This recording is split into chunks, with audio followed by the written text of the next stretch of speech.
been stuck in for 2 days because it's been persisting it down here.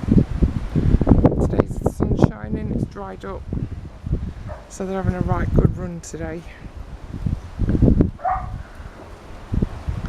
We've had more chewed collars, so now they've got proper collars on, all apart from Rosa, who had a new collar on this morning and it's been chewed off.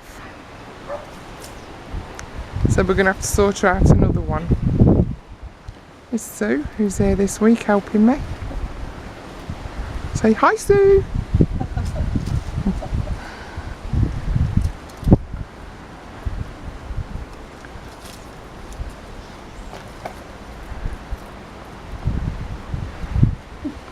They're still growing.